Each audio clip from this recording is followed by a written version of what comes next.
ओंकारनाद। ओम।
ओंकारनाद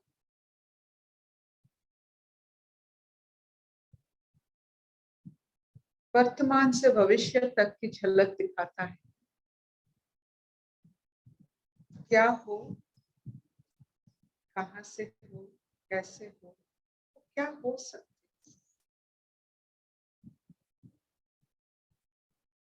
कितना युक्त हो अभी और कितना मुक्त हो सकते हो।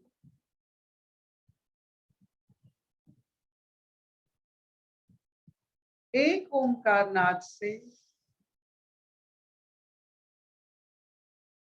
हर दिन हजारों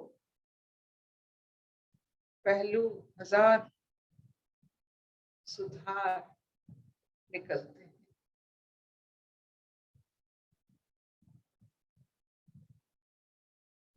ऐसा लगता है कि ओंकार नाद से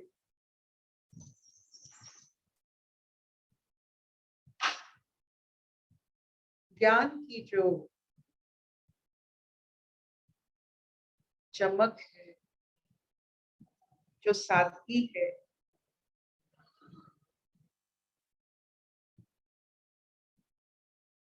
जो लौ है,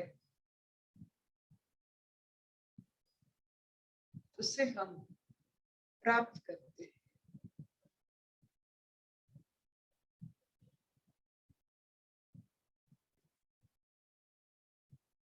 जब गरजते हुए बादल मेघ की निशानी होते हैं, कुछ शक्तियों की होने की निशानी होते हैं, वैसे ही ये ओंकार आपकी शक्ति का, आपकी लय का, आपकी योग का, आपकी जिज्ञासा का, आपकी साधना का प्रतीक होता है।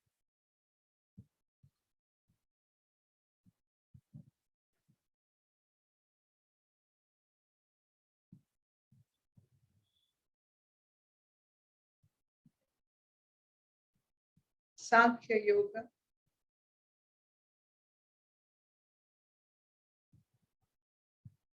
जिस योग को पढ़ने से एक ब्रह्म द्वितीय नास्ति अनुभूति होती है, सेल्फ और नॉन सेल्फ के बारे में पता चलता है, आत्मा और शरीर का मिलन और प्रभेद अनुभव होता है। कृष्ण और अर्जुन की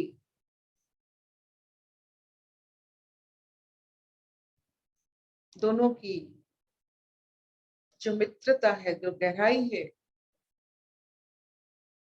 उससे भी हम अनुभव करते हैं। मृत्यु और जीवन की हर चीज में कैसे, हर वस्तु में कैसे संहार होता है, शोधन होता है, परिवर्तन होता है, उसे हम बारीकी से दर्शन के माध्यम से अनुभव करते हैं, ना आंखों के माध्यम से। जिसके दर्शन हो जाती है, देखना और दर्शन करना। देखना शारीरिक क्रिया होता है, दर्शन आत्मिक क्रिया होता है।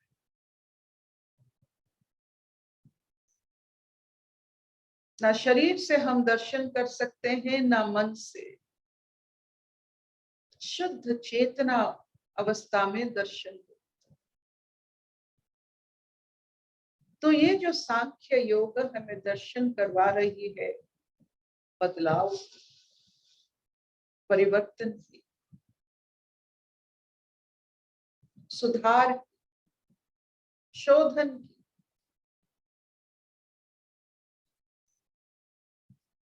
इसे पढ़ने से, अनुभव करने से दर्शन होती है। कोई भी वस्तु को हम देखते हैं तो उसमें दर्शन हो जाती है कि आज जो स्थिति है न कल था न परसों रहेगा, ये दर्शन। आहिस्ता आहिस्ता हम वस्तुओं की गतिशील, परिवर्तनशील अवस्था को मानने लगते हैं, समझने लगते हैं, प्यार करने लगते हैं, संबोधन करने लगते हैं। जो जैसा है उसे समर्थन करते हैं। शिशु और बुढ़ापा, तेज और सूखा चर्म को हम मानते हैं।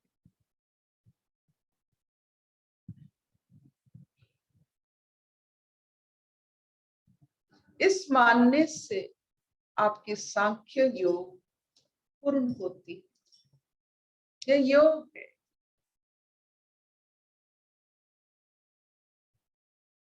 तो आज की जो सांख्य योग है वो बहुत, सब इसे व्यवहार करते हैं। मेरे पिताजी भी इससे बहुत व्यवहार करते हैं। इस श्लोक को बचपन से हम सुने हैं इससे।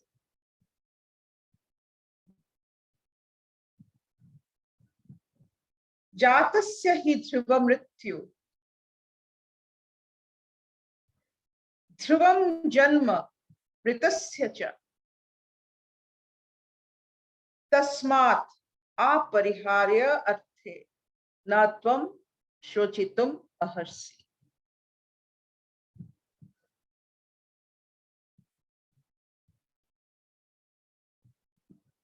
जातस्य मतलब जो जन्मा हुआ है, वो सब हम कहते हैं, जन्म मरण ये सब हम कहते हैं जैसे तोते की तरह, उसे समर्थ नहीं करते। मन में विप्लव है कि इतना कर्म करते हुए जो संसार में अपना समय हम यहाँ काटते हैं, उसका अंत मृत्यु, ये हम मानते नहीं।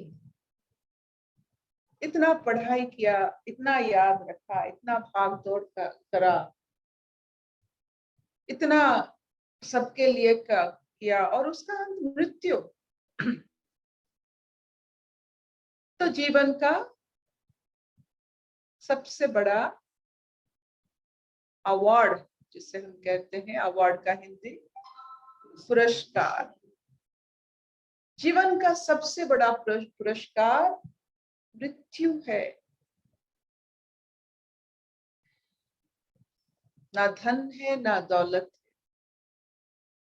तो कैसा मृत्यु? जो आपका शोभा बढ़ाए, आपका जीवन का शोभा बढ़ाए, ऐसा मृत्यु। जीवन का शोभा मृत्यु ही बढ़ाती है। मृत्यु के समय में आपकी दिनचर्या और आपकी भावना आपकी जीवन का शोभा बढ़ाती है। जैसे गांधी जी की शोभा मृत्यु में है राम, किसी ने मार दिया तो निकला है राम। देखिए, अगर हमें कोई मारेगा शायद मैं गाली दे दूंगी, तो मृत्यु के समय पता चलता है आपका पूरा जीवन की कहानी।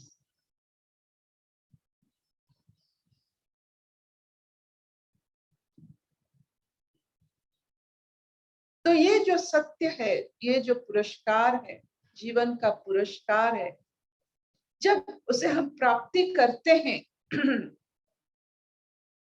बहुत ही गदगद तरह से प्राप्ति होनी चाहिए, व्याकुल से, क्योंकि हमने कर्म किया है। हमने ईश्वर के संसार को बड़े प्यार से जैसे वो बनाए थे वैसे रखकर जा रहे हैं। जो काम हमें मिला था हम किए हैं। बड़े गदगद से हम मृत्यु वर्ण करेंगे। जैसे वर्णमाला होता है, शादी के समय एक वरण होती है, वैसे मृत्यु को वर्ण करना चाहिए। मृत्यु आपकी शोभा है, जीवन की शोभा मृत्यु है। वो अंधकार नहीं है, वो पुरस्कार है।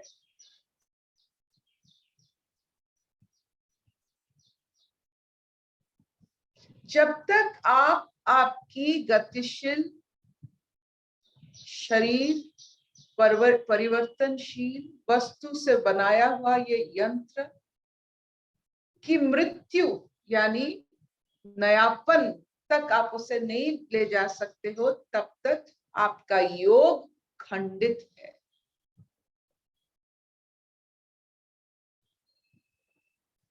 आपकी ये रिस्पॉन्सिबिलिटी है कि आप आपको मृत्यु तक बड़े भाव से और बड़े ठाठ से मृत्यु को ले जाना है, मृत्यु तक ले जाना। ये सच्चाई है, क्यों ना ठाठ से जाए।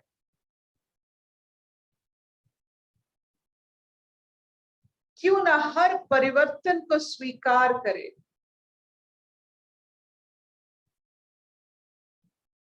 क्यों ना हर एक अंदाज, जो जीवन की अंदाज को, बदलाव को स्वीकार करे।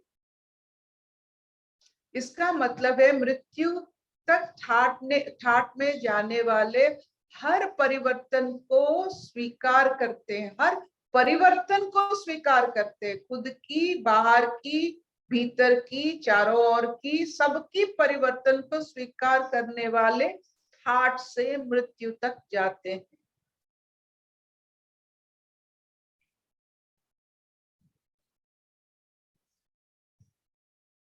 और जो मर रहा है, जो मृत्यु में जा रहा है, वो फिर पुनर्जन्म उसकी सच्चाई है, फिर उसका जन्म होगा। ये हम जानते हैं, रखते हैं, ये हमारी भारतीय संस्कृति है। ये जन्म मरण की बात हमारी संस्कृति है, हमारा पहचान है कि हम जन्म को मानते हैं, पुनर्जन्म को मानते हैं। इसीलिए यहाँ ज्यादा नींबू नहीं निचोड़ते हैं, उसको रख के जितना चाहिए उतना निचोड़ते हैं, क्योंकि हमें पता है कि बार बार अपने कर्मों के हिसाब से हमें यहाँ काम मिलता है। जन्म मतलब काम है, अपॉइंटमेंट यहाँ बहुत है। यह कर्म है, हमें कर्म करने के लिए, ईश्वर के कर्म करने के लिए यहाँ बार बार आना पड़ेगा। कौन करेगा ईश्वर का कर्म? ईश्वर का तो हाथ पैर नहीं है, कौन करेगा?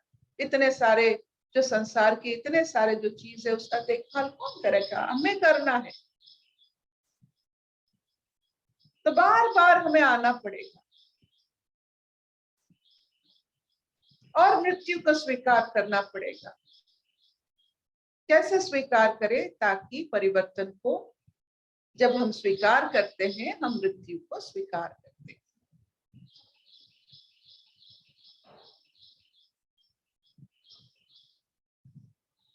तो जो इंसान परिवर्तन को स्वीकार नहीं कर पा रहा है,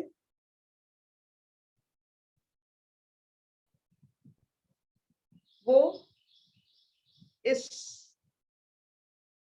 खेल में, बड़े लोगों के खेल में शामिल नहीं हो सकता है। वो ज्ञान की जो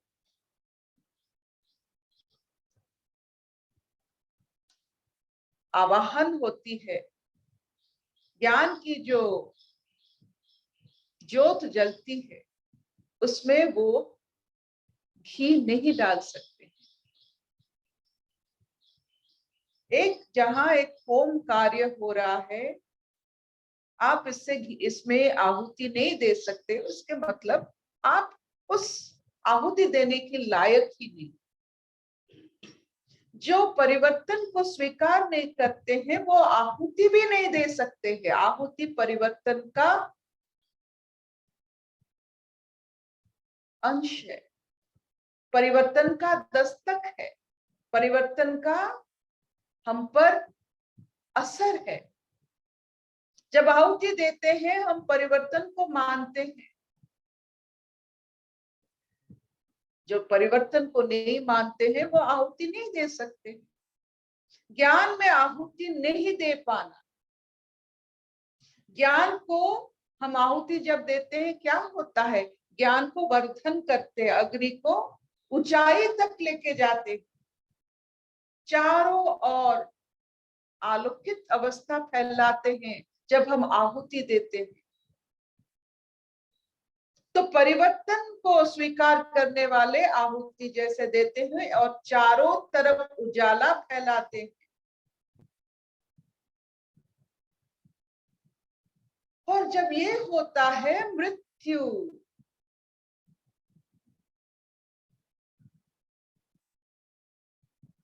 तो मृत्यु में कोई अंश ही बाकी नहीं रह जाता है। जिनका स्वभाव आहुति देना होता है, मृत्यु में कोई अंश शेष नहीं रह जाता, ना शरीर का, ना इच्छाओं का, ना मन का, ना भावना का। सब संपूर्ण होके हम यहाँ से जाते हैं जब आहुति देने की आदत आती है। एक ऐसा मृत्यु जो संसार का कोई भी इच्छा बाकी नहीं रहा, एक ऐसा आहुति, जीवन का आहुति हमने दिया जिसमें चारों तरफ उजाला ही उजाला। हमारे मृत्यु से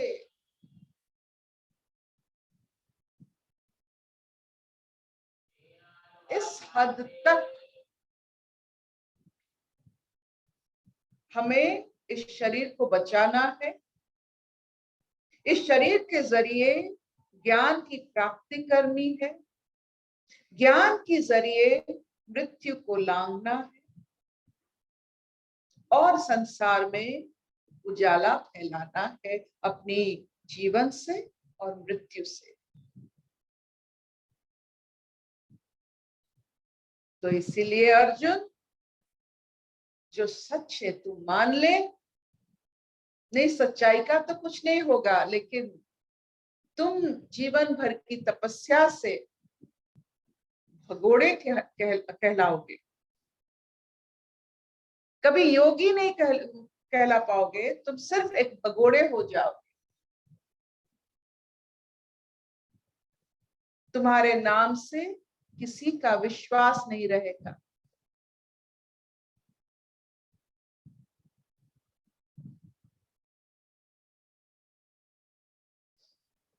Will this do, Chabinani?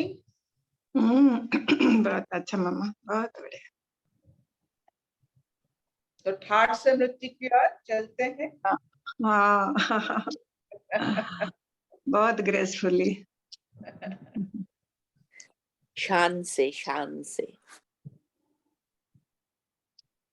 हम तो ठाठ से कहेंगे। ये जो ठाठ होती है ना, राजाओं की ठाठ देखिए,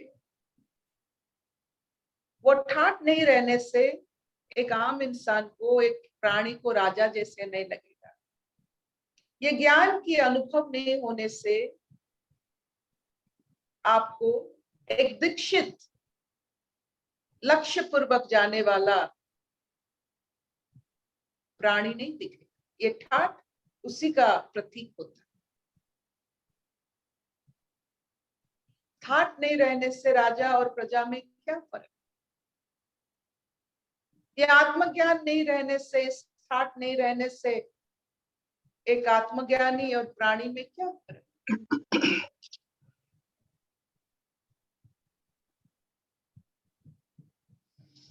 असतो मान सद्गमय तमसो मान ज्योतिर्गमय मृत्युर्मान अमृतं गमय सर्वे हि सुखिनः सन्तु सर्वे सन्तु निरामया सर्वे भद्राणि पश्यन्तु मा कश्चित् दुःखभाग् भवेत्।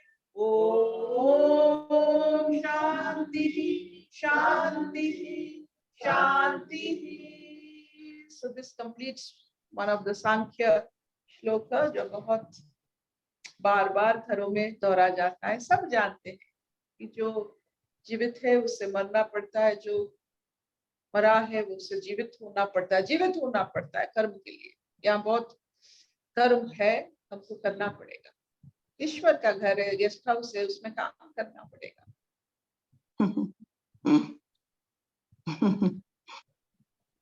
इसमें कोई द्वंद्व नहीं है और अच्छा भी लगता है। ईश्वर का काम करने में क्या फर्क पड़ता है। यहाँ तो अब देखो, ये संसार को जो गेस्ट हाउस मानते हैं और उसी हिसाब से अपना अपना कर्म करते हैं, वो तो कर्म मुक्ति होते हैं, मुमुक्ष जीवन मुक्त भी होते हैं।